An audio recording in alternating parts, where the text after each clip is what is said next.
I'm sorry, I can't listen, I can't hear you. It's so hard for me to concentrate while all I can think of is you naked. So, who did you sleep with to get to where you're at? You must have brown-nosed a lot of people, hey, in your time. Now, I'm pretty sure there's someone out there that knows exactly what I'm talking about, that knows exactly the feeling you have if you had to go through that experience. That makes you want to take a step back. And when I think about it still, I still want to take a step back. But that was a moment when I needed to realize that you make the difference, you make the changes. Now, ladies, when you enter the corporate world, it's never an easy world. There's so many challenges, but you have to take those challenges and you have to navigate through that corporate world. Now, some of the challenges that you have to face with is the obvious ones you see daily in the media with so many women being killed. The inequalities between men and women are rife and out there. There's the salary disparity. There's the bias because you're a woman. There's the no trust when you go for interviews and they check your age and they're like, this person's still going to have a baby. Maybe, no, they're at that age now where they're going to want babies. So you are the last consideration. There's no trust. You feel like you've left out. And I often think how beautiful this world would be if they think it's okay to give ladies doing the same job as a man a lower salary, that when we walk into the shops, there's a different shelf that says for ladies only and a different shelf that says for men only. And maybe we should be asking that question to do that whilst they deal with the issue of salary disparity. Now, being different in a male-dominating world is not easy. The aviation industry years ago was very male-dominating, but I must say we've made huge steps in changing that, because out of 9 major airports of South Africa, 5 of them are managed by females, and that's a stepping stone, and we've reached a long way. We've got a long way to go, but we're getting there. So what prepared me for what I was going to happen in my life further was my family. I'm half Indian, half South African colored. So my mom is a South African colored woman. My mom's 81, my dad's 83, and that's the actual age in those pictures. And we actually grew up in an Indian community in Chatsworth. And I love the way Trevor Noah says it. He says, if India had to go kaboom, we have to go to Chatsworth to find all the Indians, because it's the biggest community of Indians. Now, we grew up, and if you have a look at the pics, and you can see my dad in the white shirt, he's as Indian can be. He's Tamil, his ancestors are from Calcutta and India. And then you see my mum, who's from Durban, and she's colored. Now, it was very difficult for us in school, because that actually opened us up to bullying. So my mum was the home executive, but her colored spirit taught us how to fight. And my brother, he thought he was Bruce Lee, because back in the day, they had those soft Bruce Lee shoes that everybody wore. It was a craze, and the nunchucks that he had in his hand. And he beat the neighborhood if anyone said anything to his sisters. We were 5 girls and 1 boy, and I suffered from big middle child syndrome. So you see how different you look as you're growing up. You can even see in pictures, your shoulders are bent down. You know, you don't have confidence. You just want to belong somewhere, but you didn't feel belong. So you didn't feel like you belonged anywhere. You had to fight. But I didn't realize that that was going to be my preparation for being different when I get into the corporate world. So my dad actually is a pastor right now, and you know, we grew up where you couldn't go out without your brother with you. So I come from the Stone Age where if you got a boyfriend, you're going with your brother wherever you go. So I had that upbringing. So also the confidence levels were a bit not so good. So we didn't fit in where we were, but that was us when we grew up. Strong, bold, 5 girls with my dad.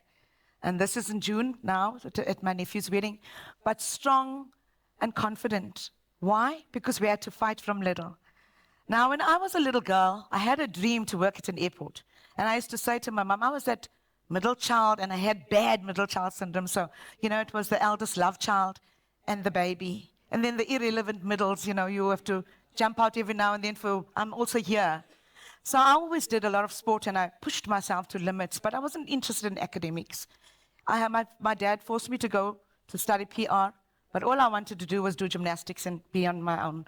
But I had the dream also to be a flight attendant because I thought flight attendants were just the thing, And little did I realize that my own height is going to crush my own dream. So I told my parents, I don't care that I'm short, I'm still going to get there at that airport. I found myself landing my dream job almost 9 or 10 years after I joined the corporate world, after I had to deal with all the trauma of being in a corporate world. But it prepared me. And when I got to the corporate world, I realized when I walked in, this isn't going to be for me, I'm going to have to do more. I'm going to have to start strategizing what I need to do to be able to take myself through this. So I decided that I was going to job shadow. So I worked in the client services department, but that was not where I wanted to end off. I had visions for myself because I always said, I want my own business. If I don't have my own business, I'm going to run somebody else's business. I want to manage their budget. I want to make the decisions. So I had to learn how to do that. And so I decided that I'm going to do shadowing in every single department because I needed to know what my picture is. How do I fit into the whole puzzle of the corporate world so that I can deliver my best? If I want them to see me, I need to be my best that I can be. So I shadowed in security. So I was okay to stand there and search people's bags because it's a job. I was okay to go and work in maintenance, and if they said I needed to scrub something or screw something, then I would do it because that was a job. I needed to know when I call someone why they're taking long to come. Because I'm in customer service, and customer service, you want it now, not later. And I always say the CAW, call and wait. We have to change that. Customer service is what it's all about.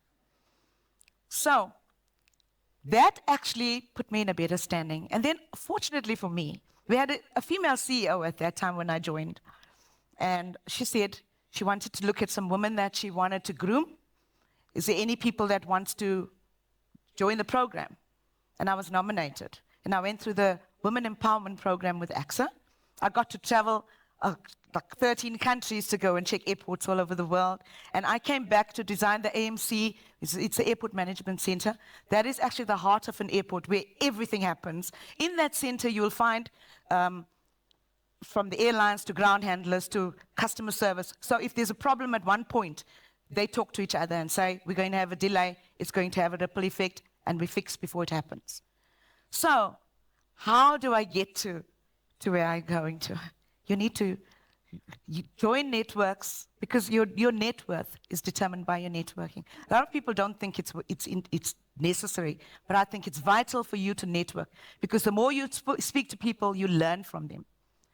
You go join clubs, you affiliate yourself in your industry so that you stay relevant. Okay, so how do I do that? I'm not an island. I cannot get to my end destination without people that can help me get me there. So I have for me, I have what you call a table of influence. Like the Last Supper, with Jesus at the head of the table, and it's my table of influence. So that's where I build my confidence at the head of the table with all my helpers.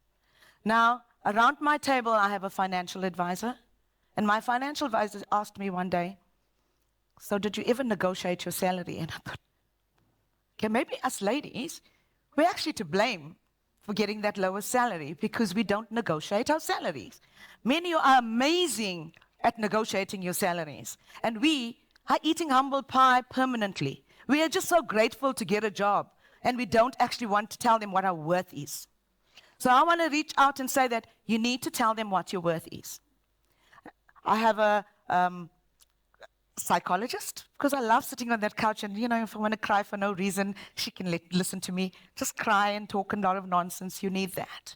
Sometimes you even need them to tell you where you are floating and bring you back down where you need to be. I've got a spiritual leader. I've got so many people around my table. I need to use those people because those are the people who's going to help you get to your next spot that you want to get into. So ladies, I just want to say that these things are going to come your path. How do you prepare yourself for them? You don't stand back and watch the jobs go past you. Ask to be part of the groups, because the only thing they can say to you is yes or no. But if you don't ask, you'll never know. Just be, that person, even if they want to call you a brown noser, yeah, I'll be the brown noser, but I know where I need to get to for my career. Now, your table of influence is your most powerful source that will get you through any of those struggles and, those stumbling blocks that you're going to encounter. So I want to just say it is okay to not be okay when you step back. But you need to get back to that stage where you say, it's time for me to move forward. Because if you step back, you could stay back forever and you could leave the corporate world. Or you could just stay being a secretary forever.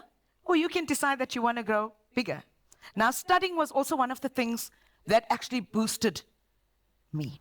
So I had to say with a small baby at home, and I'm saying, ladies, it doesn't matter what age you're at. There's a time when you need to turn, that light bulb gets in there, and you want to grow.